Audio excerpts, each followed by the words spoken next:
সুপ্রিয় দর্শক, আসসালামু আলাইকুম। আপনাদের সবাইকে স্বাগত জানাচ্ছি এখনকার আলোচনায়। আপনাদের সঙ্গে আছি আমি সিরাজুল ইসলাম। দর্শক, 2024 সালের 29 জানুয়ারি গাজার শিশু হিন্দ রজব নিহত হয়েছিল। 6 বছরের এই ফুটফুটে কন্যা শিশুটিকে ইসরায়েলের যে কমান্ডার হত্যা করেছিল, সেই কমান্ডার গতকাল দক্ষিণ লেবাননে নিহত হয়েছে। শুধু সেই কমান্ডার নয়, তার সাথে আরও 4 সেনা নিহত হয়েছে। এদিকে দক্ষিণ লেবাননে ইরানের ফিল্ড কমান্ডার মোতায়েন করা হয়েছে বলে ইসরায়েলের হিব্রু ভাষার গণমাধ্যম দাবি করেছে। পাশাপাশি গতকাল হিজবুল্লাহ এবং ইসরায়েলের মধ্যে যুদ্ধবিরতি হয়েছিল, কিন্তু আজ সকালেই আবার ইসরায়েল দক্ষিণ লেবাননে হামলা চালিয়েছে, বিমান হামলা, এবং অন্তত 5 জন নিহত হয়েছে।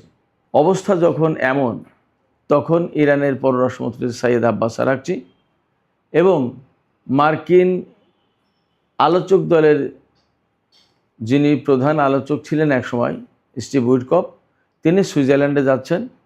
লক্ষ্য হচ্ছে ইরান এবং আমেরিকার মধ্যে আলোচনা শুরু করা চূড়ান্ত চুক্তির লক্ষ্যে। এখানে প্রশ্ন হচ্ছে, লেবাননে যখন এরকম উত্তপ্ত পরিস্থিতি, তখন সুইজারল্যান্ডে আমেরিকা এবং ইরানের আলোচনা সফল হবে কিনা, এই আলোচনা আরও এগিয়ে যাবে কিনা এবং তার ধারাবাহিকতায় চূড়ান্ত চুক্তি হবে কিনা, তা নিয়ে কিন্তু বিরাট প্রশ্ন উঠেছে। ইরান কি আমেরিকার পক্ষ থেকে এমন কোনো ইঙ্গিত পেল, যে ইঙ্গিতে বলা হচ্ছে ইসরায়েলকে তারা বাধ্য করবে যুদ্ধবিরতি মেনে চলতে? অবশ্য এমন কিছু বক্তব্য মার্কিন প্রেসিডেন্ট ডোনাল্ড ট্রাম্প এবং জেডি ভ্যান্সের পক্ষ থেকে আছে, যেগুলো থেকে বোঝা যায় যে এই মুহূর্তে তারা নেতানিয়াহুর সাথে সম্পর্কের চেয়ে চুক্তিটাকেই বেশি গুরুত্ব দিচ্ছে। কিন্তু বাস্তবতা কি আসলে তাই? আমরা এই সব বিষয় নিয়ে এখন আলোচনা করব। আশা করি আলোচনা ভালো লাগবে, আর শেষ পর্যন্ত আপনারা সঙ্গে থাকবেন। যদি আলোচনা ভালো লাগে তাহলে লাইক, কমেন্ট, শেয়ার করবেন এবং চ্যানেলটি সাবস্ক্রাইব করে সাথেই থাকবেন। দর্শক, চলুন মূল আলোচনায় চলে যাই। আমি শুরুতেই বলেছিলাম, গাজার ফুটফুটে শিশু, 6 বছরের শিশু, কন্যা শিশু হিন্দ রজবের কথা। 2024 সালের 29 জানুয়ারি, শীতকাল। এই ফুটফুটে হিন্দ রজব সহ তার পরিবারের লোকজন, মোট 6 জন, এক গাড়িতে যাচ্ছিলেন কোনো আনন্দ ভ্রমণে নয়, শুধুই নিরাপদ আশ্রয়ের উদ্দেশ্যে। নিরাপদ আশ্রয় খোঁজার জন্য তারা গাড়ি নিয়ে বেরিয়েছিলেন। নিরাপদ আশ্রয়ের সন্ধানে বেরিয়েছিল রজব হিন্দ এবং তার পরিবারের লোকজন, কিন্তু ইসরায়েলের সেনারা ট্যাঙ্ক থেকে তাদের গাড়ি লক্ষ্য করে গুলি করে। ট্যাঙ্কে মেশিন গান সেট করা ছিল, সেই মেশিন গান দিয়ে তাদের গাড়িটিকে একেবারে ঝাঁঝরা করে দেওয়া হয়। 300 গুলি লেগেছিল একটা গাড়িতে, 300 গুলি। তদন্তে বলা হয়েছে যে 7.62 মিলিমিটার ক্যালিবারের গুলি দিয়ে তাদের গাড়িতে হামলা চালানো হয়। 300টি গুলি তাদের গাড়িকে একেবারে ঝাঁঝরা করে দেয়, তাদের গাড়ির সব লোকজন মারা যায়। মাত্র 12 থেকে 13 মিটার দূর থেকে ইসরায়েলি ট্যাঙ্ক থেকে তাদের গাড়ি লক্ষ্য করে গুলি চালানো হয়। মানে একেবারে ইচ্ছাকৃতভাবে, জেনে শুনে বুঝে এই ফিলিস্তিনি পরিবারটির উপরে হামলা চালায় এবং তাদেরকে হত্যা করে ঠান্ডা মাথায়। ভাগ্যক্রমে রজবহীন তখনও বেঁচে ছিল। সে তার বাবা মা বা পরিবারের কোনো ফোন নিয়ে, কোনো সদস্যের ফোন নিয়ে গাজার রেড ক্রিসেন্ট সোসাইটিকে জানায় যে আমাদের উপর গুলি চালিয়েছে, আমাদের সবাই মারা যাচ্ছে, আমাদেরকে বাঁচাও। তারপরে গাজার রেড ক্রিসেন্ট সোসাইটির একটি অ্যাম্বুলেন্স, 2 জন প্যারামেডিক সহ ছুটে আসে সেখানে। সেই অ্যাম্বুলেন্সের উপরেও গুলি চালায় ইসরায়েলি সেনারা, এবং অ্যাম্বুলেন্সে 2 জন প্যারামেডিক্স ছিলেন, তারা ঘটনাস্থলেই মারা যান। ঘটনাস্থলে ইসরায়েলি সেনারা মোতায়েন ছিল বলে সেখানে ওই পরিবারের লোকজনের মরদেহ বা রেড ক্রিসেন্টের যে 2 প্যারামেডিক্স, তাদেরকেও উদ্ধার করা যায়নি। পরে 11 ফেব্রুয়ারি যে এলাকায় হামলা চালানো হয়েছিল, সেখানে উদ্ধার অভিযান চালানো হয় এবং হিন্দ রজবের মৃতদেহ সহ তার পরিবারের সদস্যদের মরদেহ উদ্ধার করা হয়, লাশ উদ্ধার করা হয়। হিন্দ রজব সেদিন রেড ক্রিসেন্ট সোসাইটিকে ফোন করে কি বলেছিল, এই ফোন কলের রেকর্ড পরবর্তীতে বিশ্বব্যাপী ছড়িয়ে পড়ে এবং সারা বিশ্বে শোকের ছায়া নেমে আসে। হিন্দ রজব মারা যায়, কিন্তু পৃথিবীর বহু মানবতাবাদী মানুষের হৃদয়ে তার ভালোবাসা রেখে যায়। তার ওই ফোন কলের রেকর্ড বিশ্ববাসীর মনে ভীষণভাবে দাগ কেটেছে। হিন্দ রজব চলে গেছে, কিন্তু পৃথিবীর মানুষের হৃদয়ে যে ভালোবাসার দাগ কেটে গেছে তা আর কোনোদিন মুছে যাবে না। এই হিন্দ রজব এবং তার পরিবারকে হত্যা করেছিল ইসরায়েলের আর্মড ব্রিগেডের 52তম ব্যাটালিয়ন। সেই ব্যাটালিয়নের কমান্ডার লেফটেন্যান্ট কর্নেল সিমহন এবং তার 4 সহযোগী সেনা গতকাল দক্ষিণ লেবাননের সীমান্তে হিজবুল্লাহর হামলায় মারা গেছে।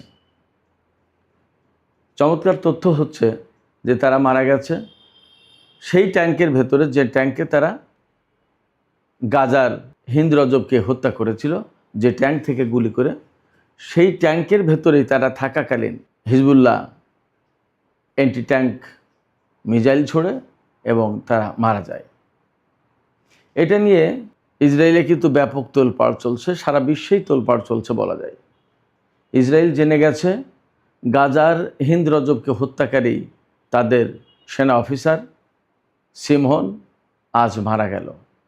আমি বলছি না যে গাজার হিন্দ রজবকে হত্যা করার জন্যই সিমহন মারা গেছে, কারণ এমন বহু শিশু গাজায় মারা গেছে, তাদেরকে হত্যা করা হয়েছে। কিন্তু একথা ঠিক যে গাজার বহু বেসামরিক মানুষ প্রাণ দিয়েছে সেনাবাহিনীর হয়ে, এই সমস্ত বেসামরিক লোকজনকে হত্যা করা সিমহনও মারা গেছে। কেউ পৃথিবীতে নেই, কেউ পৃথিবীতে চিরদিন থাকে না।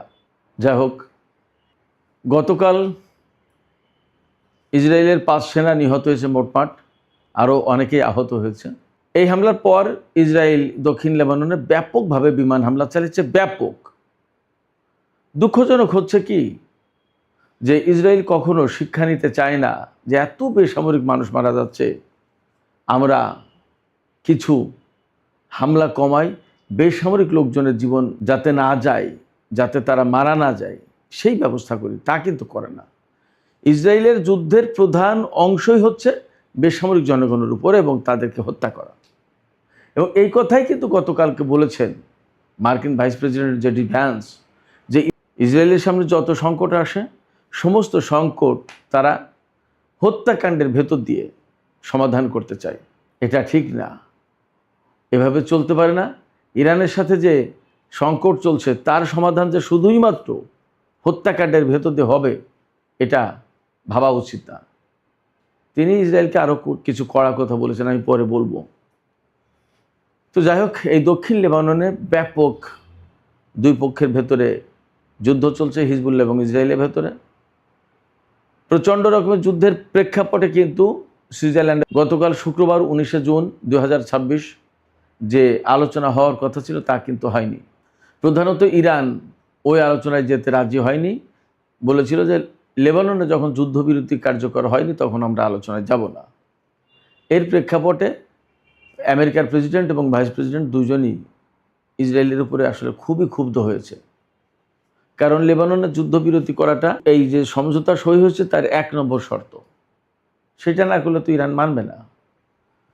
তো যাই হোক, দক্ষিণ লেবাননে এই প্রচণ্ড যুদ্ধের প্রেক্ষাপটে আমেরিকা ইসরায়েলের উপর চাপ সৃষ্টি করেছে। গতকালকে তারা আবার যুদ্ধবিরতিতে রাজি হয়েছিল, আবার আজকে তারা যুদ্ধবিরতি লঙ্ঘন করে আবার লেবাননে হামলা চালিয়েছে। তাহলে আবার হিজবুল্লাহ হামলা চালাবে, এটাই স্বাভাবিক।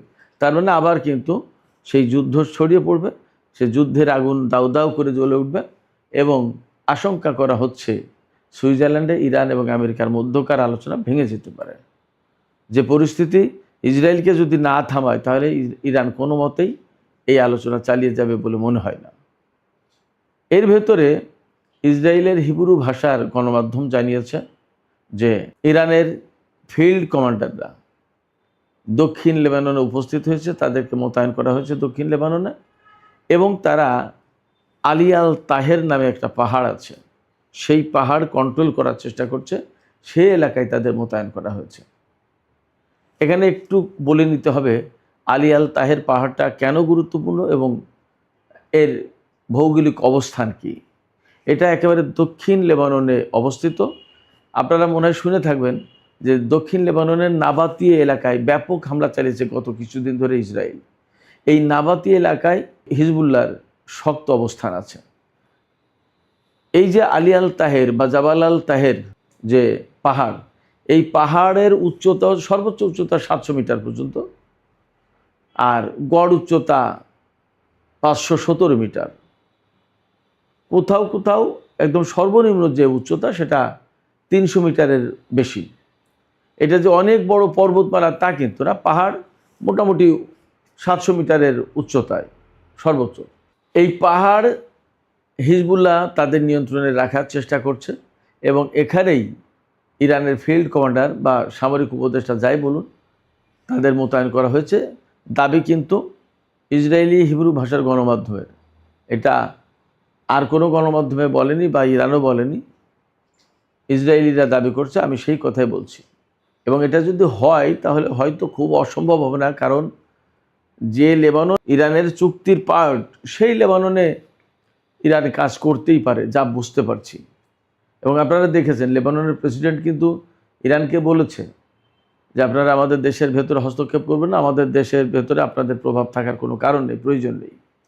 কিন্তু ইরান লেবাননকে তো ছাড়বে না, কারণ হিজবুল্লাহ যেটা গঠন হয়েছে তার সাথে ইরানের সম্পর্ক একেবারে ওতপ্রোত, অবিচ্ছেদ্য সম্পর্ক।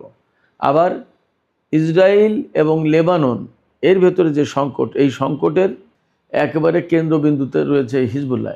এটা চাইলে কি আজকে হিজবুল্লাহকে বাতিল করে দেওয়া যাবে? যাবে না। যা হোক, এই জাবাল আল তাহের পাহাড়ে ইরানি সামরিক কমান্ডারদেরকে মোতায়েন করা হয়েছে বলে দাবি করা হচ্ছে। কেন মোতায়েন করা হয়েছে বা এই পাহাড়টা গুরুত্বপূর্ণ কেন? এই পাহাড়টা গুরুত্বপূর্ণ এই কারণে যে এই পাহাড় যে উচ্চতায়, তাতে যদি এই পাহাড় যাদের নিয়ন্ত্রণে থাকবে, তারাই এই পাহাড়ের চূড়া থেকে আশপাশের বিরাট এলাকা নজরদারি করতে পারে। তারা দেখতে পারে কোথায় সামরিক যান যাচ্ছে, কোথায় কারা তাদের কী তৎপরতা, কোথায় সামরিক রসদ যাচ্ছে, কোন রুটে কী হচ্ছে না হচ্ছে, সমস্ত সব কিছু দেখা সম্ভব। সেই কারণে এই পাহাড়টা কৌশলগতভাবে ইসরায়েল এবং হিজবুল্লাহর জন্য গুরুত্বপূর্ণ। যার নিয়ন্ত্রণে এই পাহাড় থাকবে, বিশাল বিরাট এলাকার নিয়ন্ত্রণ মূলত তাদের কাছে থাকবে। সেই জন্য এই পাহাড় নিয়ে, এই পাহাড় দখলে মরিয়া ইসরায়েল। আর লেবাননের হিজবুল্লাহরাও বা ইরানের পক্ষ থেকে যে সাপোর্ট দেওয়া হচ্ছে, তাতে তারাও এই পাহাড়ের দখল হাতে রাখতে উন্মুখ। বাস্তব কথা হচ্ছে এই পাহাড় কিন্তু লেবাননের ভেতরে, অতএব এই পাহাড়ে ইসরায়েলের কোনো উপস্থিতি থাকার কোনো আন্তর্জাতিক আইন অনুযায়ী সুযোগ নেই। কিন্তু যুদ্ধ পরিস্থিতিতে দখল বেদখলের ঘটনা সেটা তো ভিন্ন কথা। যাই হোক, এই পাহাড়ের নিয়ন্ত্রণ নিয়ে অনেক বড় রকমের সংঘর্ষ হচ্ছে দক্ষিণ লেবাননে, যে সংঘর্ষের আগুন সুইজারল্যান্ডের জেনেভা শহরের আলোচনা টেবিলকে পর্যন্ত স্পর্শ করেছে। এই রকম যখন ইসরায়েল এবং হিজবুল্লাহর মধ্যে সংঘর্ষ হচ্ছে, তখন ডোনাল্ড ট্রাম্প গতকাল বলেছেন, ইসরায়েলের প্রধানমন্ত্রীর প্রশংসা করেছেন যে তার সাথে আমার খুব ভালো সম্পর্ক। আবার তিনি বলেছেন যে তিনি একজন যোদ্ধা প্রধানমন্ত্রী।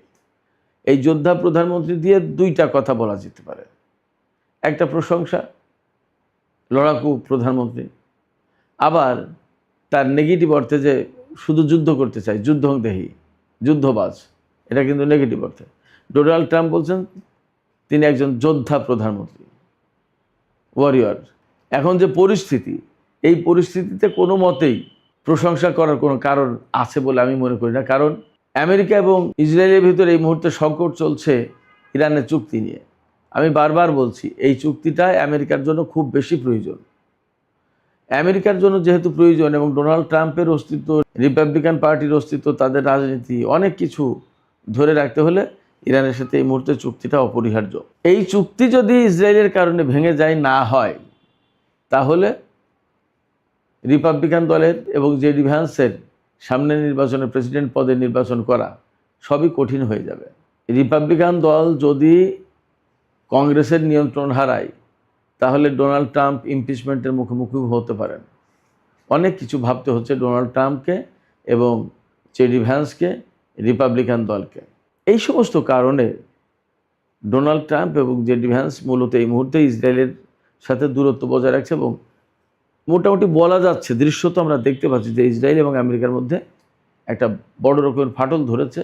সম্ভবত ইতিহাসে এইরকম হট টকিং, উত্তপ্ত বাক্য বিনিময়, গালিগালাজ, বকাবকি কখনো আর হয়নি আমেরিকার কোনো প্রেসিডেন্টের সাথে ইসরায়েলের কোনো প্রধানমন্ত্রী বা প্রেসিডেন্টের।